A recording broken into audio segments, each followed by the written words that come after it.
Kamu pernah nggak sih ngerasa bingung sama diri sendiri?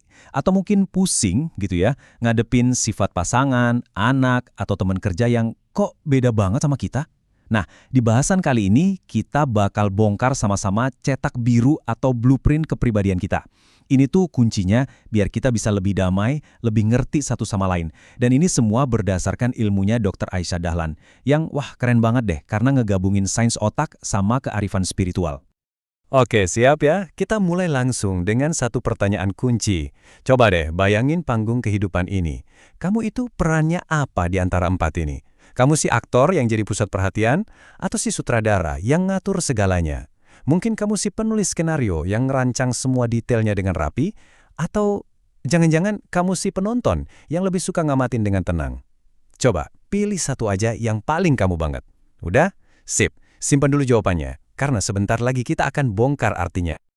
Eits, tapi tunggu dulu. Sebelum kita bedah peran-peran tadi, kita perlu paham dasarnya dulu nih, yaitu software yang udah terinstall di dalam diri kita masing-masing sejak lahir.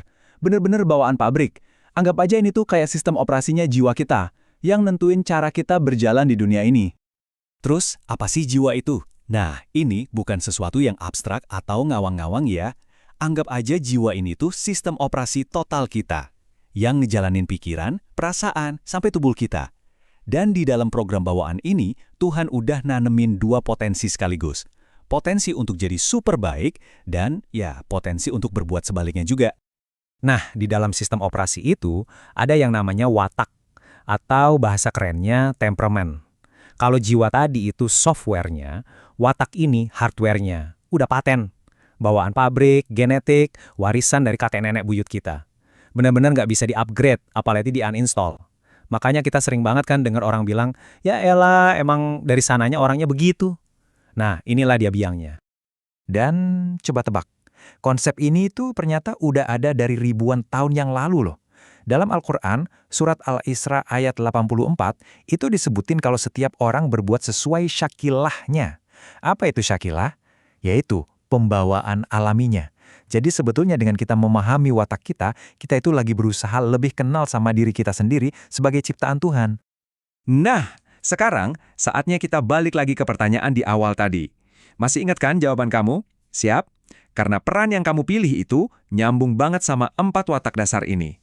Yuk kita lihat petanya dan kita cari tahu. Apa sih hasrat terdalam yang sebenarnya ngegerakin kamu selama ini?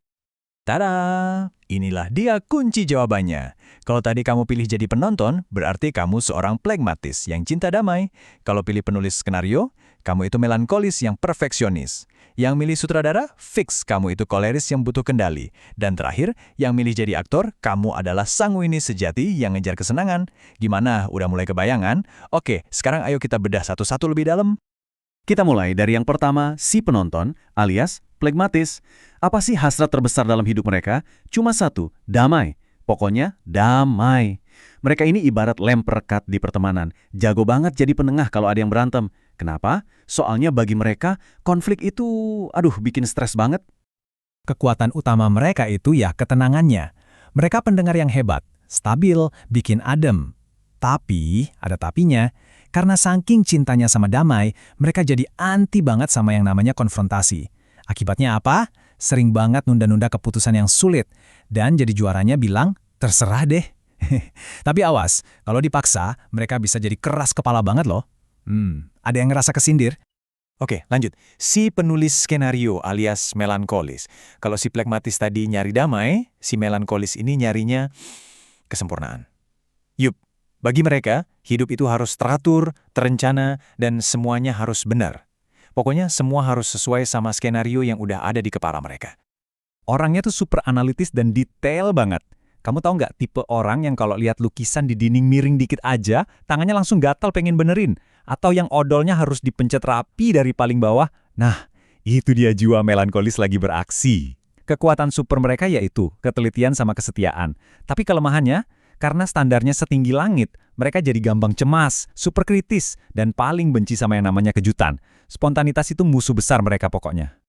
Sekarang kita ketemu sama si sutradara, alias koleris. Hasrat inti mereka bisa diringkas dalam satu kata, kendali, kontrol. Mereka ini memang terlahir buat jadi pemimpin. Nggak pakai lama, nggak pakai drama, ada masalah, sikat. Butuh keputusan, mereka yang ambil. Titik.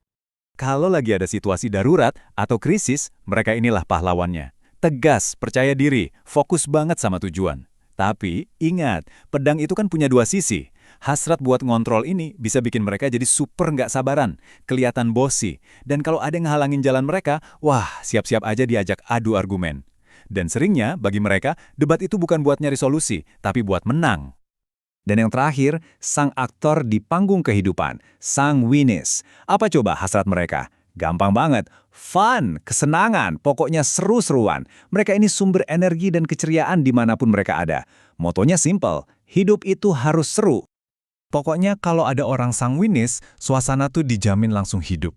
Mereka karismatik, optimis, dan ceritanya, nggak ada habisnya. Mereka cinta banget sama orang, sama pengalaman baru.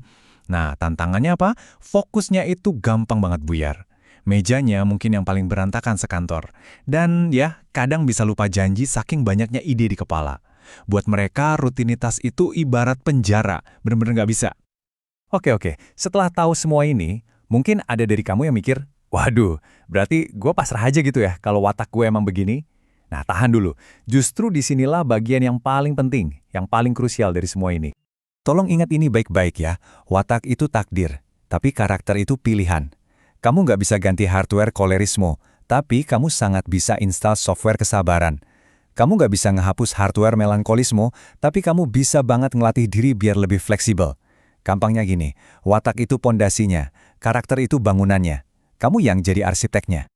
Dan secara sains, ini tuh masuk akal banget. Gini deh, anggap aja watak genetik kita, dorongan buat marah, cemas, atau cari perhatian, itu letaknya di otak bagian belakang. Itu sistem otomatis kita.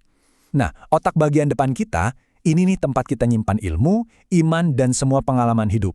Otak depan ini ibarat supir yang bijak. Dan si supir inilah yang bisa ngomong ke sistem otomatis tadi, tenang dulu, tahan, ada cara yang lebih baik. Nah, inilah proses yang namanya pembentukan karakter. Jadi, pertanyaannya buat apa sih kita repot-repot tahu semua ini? Jawabannya simple, biar kita bisa punya jiwa yang lebih tenang. Pengetahuan ini tuh bukan cuma teori doang, teman-teman. Ini tuh bener-bener kayak peta. Peta buat kita menavigasi hidup ini dengan jauh lebih baik. Manfaatnya tuh nyata banget loh. Kalau kita udah paham, konflik dalam hubungan pasti berkurang. Kita nggak lagi gampang kesel lihat pasangan yang perfeksionis banget. Karena kita tahu, oh dia melankolis. Kita jadi lebih sabar ngadepin anak yang nggak bisa diam. Oh dia sanguinis. Dan yang paling penting, kita jadi lebih bisa nerima diri kita sendiri. Oh, pantesan aku nggak suka ribut-ribut, aku kan pragmatis. Tapi, ingat, ini bukan buat jadi alasan ya. Ini justru jadi titik awal buat kita memperbaiki diri. Pada akhirnya, kita harus lihat kalau semua watak ini adalah potensi. Potensi kepemimpinan koleris itu ada pada Sayyidina Umar. Potensi kesempurnaan melankolis ada di Sayyidina Utsman. Potensi keceriaan sanguinis di Sayyidina Ali. Dan potensi kedamaian pragmatis di Sayyidina Abu Bakar. Watak kita itu cuma titik awal, titik start. Tapi garis finishnya, tujuan akhirnya, adalah meneladani akhlak Rasulullah SAW yang mampu menyeimbangkan semua potensi ini jadi karakter yang paling mulia. Jadi, sekarang bolanya ada di tangan kamu. Cetak birunya udah dipegang. Pertanyaannya sekarang bukan lagi siapa aku, tapi bergeser jadi, aku mau jadi siapa? Dari watak yang udah Tuhan anugerahkan ini, karakter